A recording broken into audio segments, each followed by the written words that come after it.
All right.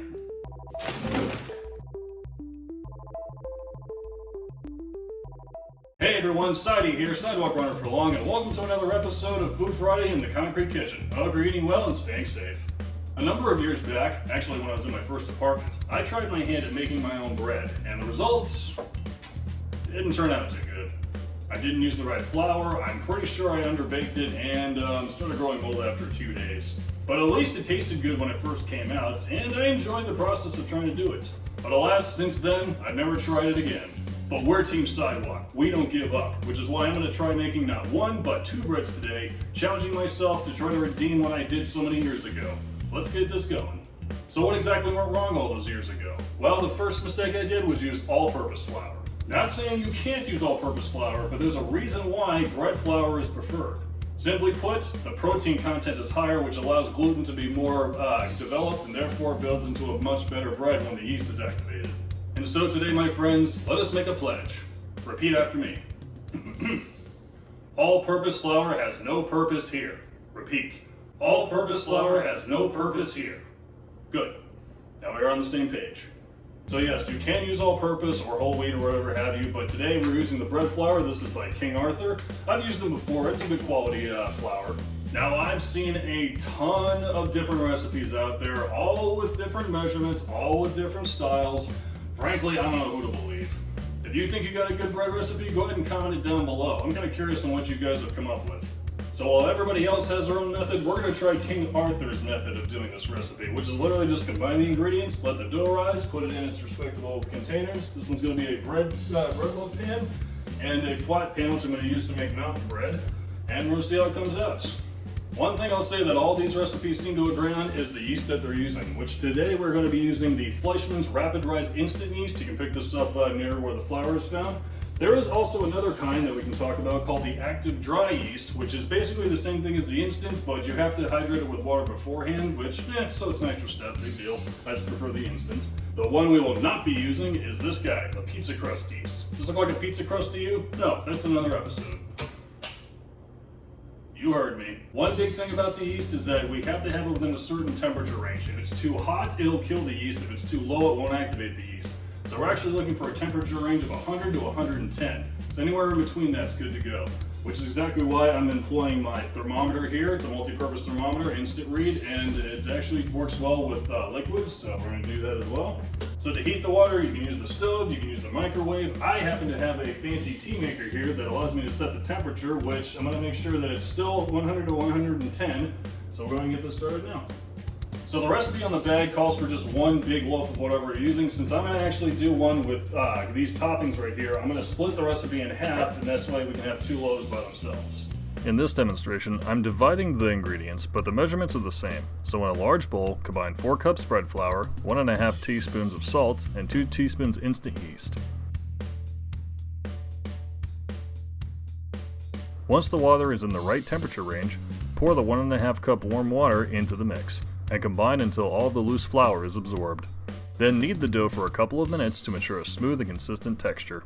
So now it goes into a greased bowl covered. Not bad looking, not bad looking. And then we cover. All right, first one's ready to rock. Keep this to the side. So now we play the waiting game, at least an hour. So let these guys sit to the side, and I'll be back. After an hour has passed, remove the dough and knead it once again on a dusted wooden board. If you're making a sandwich loaf, use a rolling pin to flatten the dough and then fold it inwards and seal it by pinching it at the seams, as if to make a really long burrito. Then fold it again until it can fit inside the loaf pan. Seal it again with plastic wrap. For our mountain bread, we're simply kneading it a little bit longer and wrapping the bottom tightly. Then place on a baking pan and cover with plastic wrap.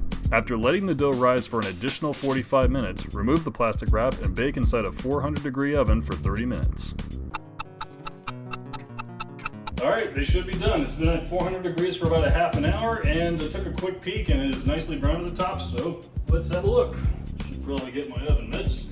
Grabbing hot objects out of an oven is not advised with bare skin. Alrighty. Of course, I parked it too close here. Ooh, hello. Okay, didn't inflate the way I hoped. That's the loaf. And this is the quote-unquote Okay, turn this guy off. Let's see how we did. My attempts to make it like a rounded kind of thing like you see on a typical sandwich bread kind of didn't work. It did not fill the pan all the way. It didn't inflate the way I thought. We'll start with this guy. Smells good. Inside's still a little moist. I don't know if that's because I'm not waiting long enough, but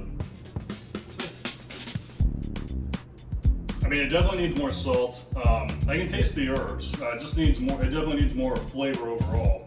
Yeah, I think the bread actually worked out okay. Cross section doesn't look that bad. I mean, it looks like bread. Okay, so the big guy was a pretty good first attempt there. But let's see how the loaf turned out. Smells like white bread. It smells like fresh bread. That's good. Let's give it a shot.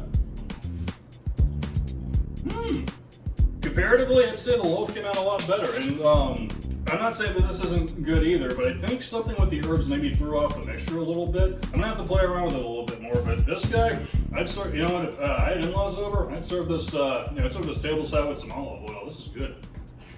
I have an update for you all. The following week, I re-attempted making the loaf with a few key changes. First, I made the mix exactly as written, not splitting it into portions. I also used an entire active dry yeast packet instead of the instant yeast. And I was incorrect, you do not have to proof the yeast, you can simply add it straight into the dry mix. You'll also notice that I didn't fully seal the bowls or the loaf pan during the rising process. I made sure to very tightly seal them this time. As you see, this loaf is a lot more full and the inside is much more sandwich bread-like. And this bread lasted about 5 days before mold started to show. And that is my update. Go forth and bake.